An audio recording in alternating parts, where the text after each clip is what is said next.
Bienvenue dans ce nouvel épisode dans lequel on va parler de l'intelligence relationnelle, un sujet qui est très important, je dirais même vital, parce que nous sommes des êtres sociaux et donc nous sommes amenés à interagir avec des personnes quotidiennement, déjà dans notre maison et après à l'extérieur, que ce soit dans le cadre du travail ou dans le cadre de la communauté. Nous sommes appelés à donc évoluer en société, donc en relation avec notre prochain. Et pour être en phase avec le contexte actuel, donc l'ère du numérique, nous avons aussi de nouvelles relations que nous tissons désormais à travers le virtuel, les relations amicales, les relations professionnelles, qui occupent aussi une place importante dans notre journée, dans notre temps finalement. Et pour cela, nous avons ce devoir de responsabilité vis-à-vis de ces relations-là, responsabilité notamment en matière d'attention, en matière de disponibilité, parce que finalement, une relation finalement requiert de l'investissement. On ne peut pas être dans une relation sans s'investir. Vous imaginez un seul instant, si vous êtes dans une relation avec une personne et que c'est toujours la personne qui vous appelle, c'est toujours la personne qui demande de vos nouvelles, c'est toujours elle qui vous offre, je sais pas, des présents, c'est toujours elle qui est attentionnée, etc. Et que vous ne jouez pas votre rôle, donc vous n'appliquez pas le principe de la réciprocité, et bien cette relation va finalement souffrir en fait d'une carence qui va avoir raison finalement de votre lien, de votre rapport, donc de votre amitié. C'est en cela justement qu'il est important de comprendre déjà à la base que une relation est finalement un investissement. C'est un rapport que vous avez avec quelqu'un qui naturellement doit bénéficier de votre investissement en matière de temps, en matière d'écoute, en matière d'attention, en matière d'empathie. D'accord ? Ça, c'est un fait. Mais autre chose, c'est que nous sommes dans une société de consommation. Et les individus aujourd'hui consomment tout. On consomme des produits, on consomme des services. Et il se trouve aussi que finalement, cette habitude de consommation qui est en quelque sorte aussi impulsée par la consommation des produits, la consommation des services proposés par les entreprises ici et là, et est une influence dans nos rapports avec les gens en fait finalement.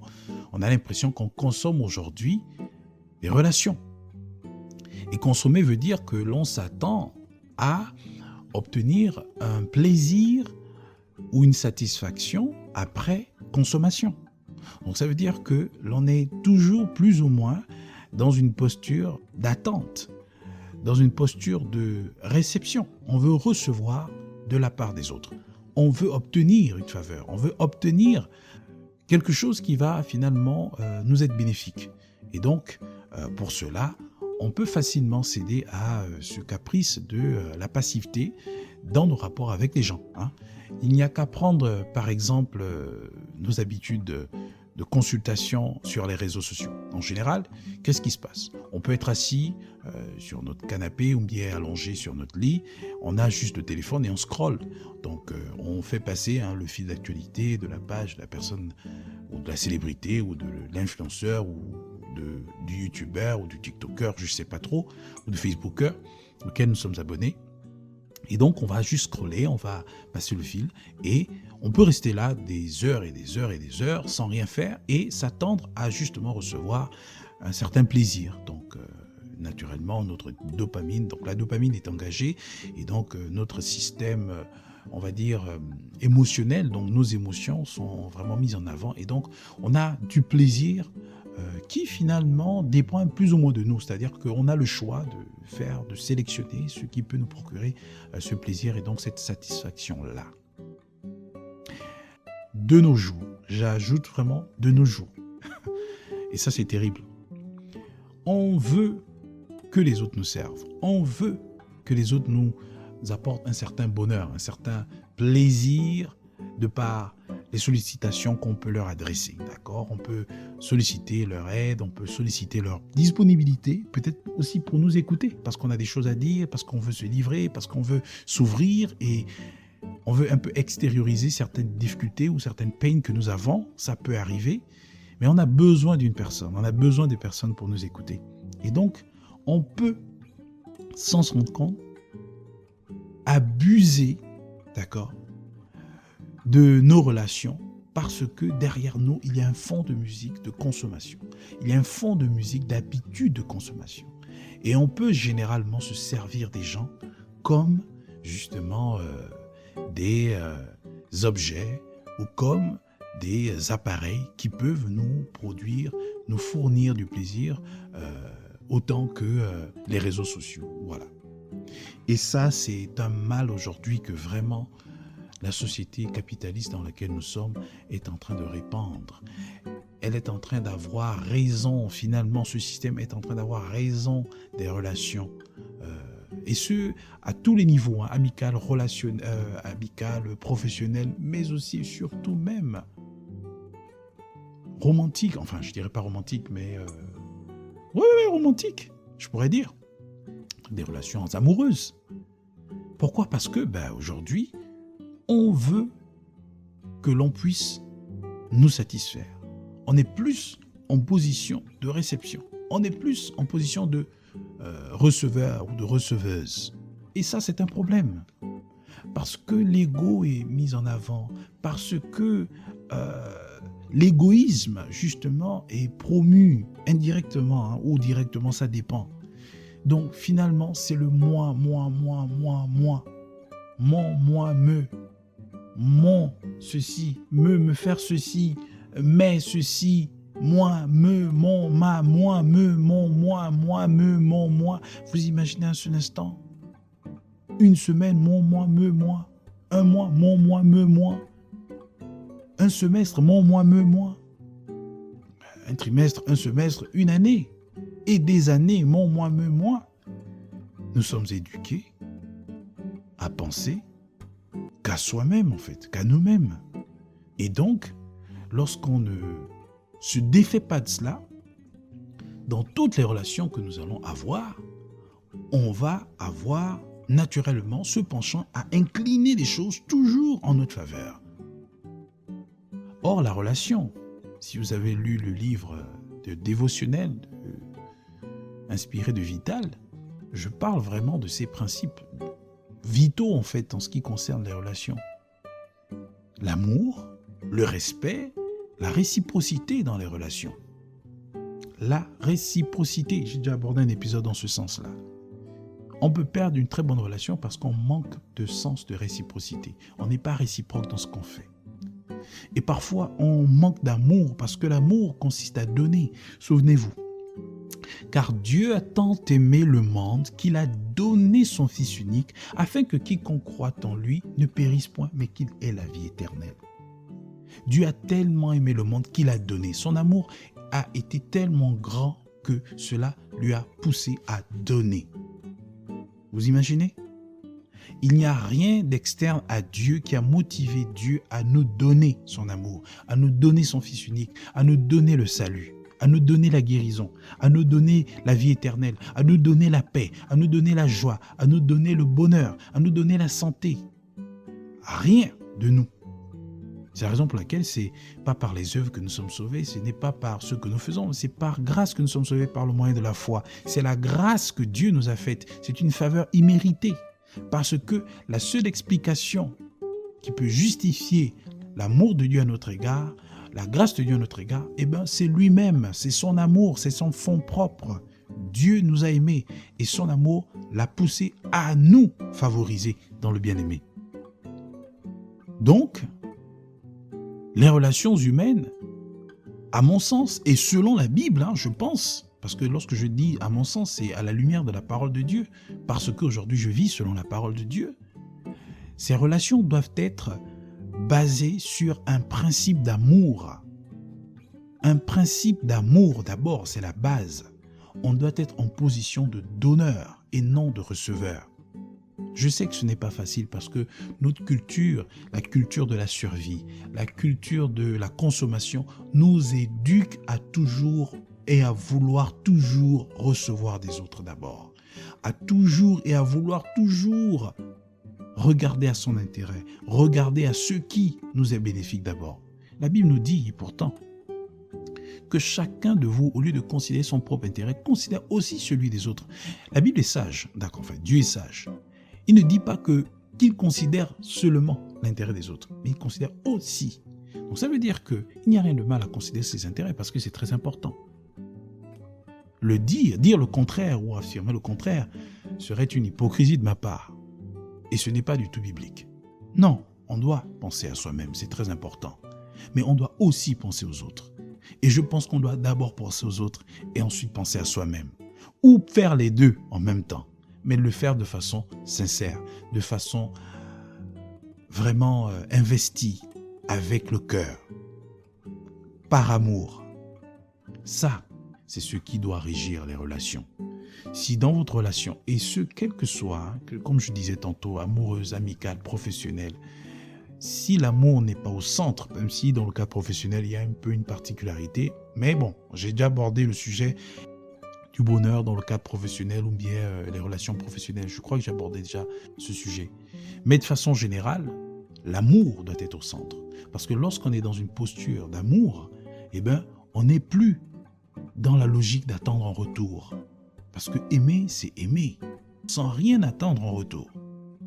Donc vraiment, vous êtes dans une posture où vous donnez, vous donnez, vous donnez, vous donnez. Et lorsque vous êtes épuisé, vous avez un système qui vous permet de renouveler cela. C'est naturellement la parole de Dieu. Ou c'est aussi de la sagesse en établissant un rapport d'équilibre avec la personne qui bénéficie de ce que vous lui offrez, ce que vous lui donnez. Parce que si une personne n'est pas réciproque avec vous, je suis désolé, qu'on le veuille ou pas, on est humain, vous allez le ressentir. Vous allez en être frustré et finalement, cela va vous démotiver et peut-être vous amener à prendre une décision sur l'avenir de cette relation. Peut-être vous allez discuter, vous allez avoir un franc-parler avec la personne et dire que moi je remarque que tu es égoïste par exemple. Ça va permettre à ce que vous puissiez essayer de soigner cette relation qui désormais souffre de quelque chose, d'un manque d'équilibre, d'un manque de réciprocité de la part de la personne qui est engagée dans cette relation. Donc c'est très important. Donc l'amour est la base. Mais par la suite, vous avez le côté du respect, donc du côté de la réciprocité. La réciprocité joue un rôle capital dans une relation. Et bien entendu, nous avons aussi le respect. Le respect, on doit se respecter.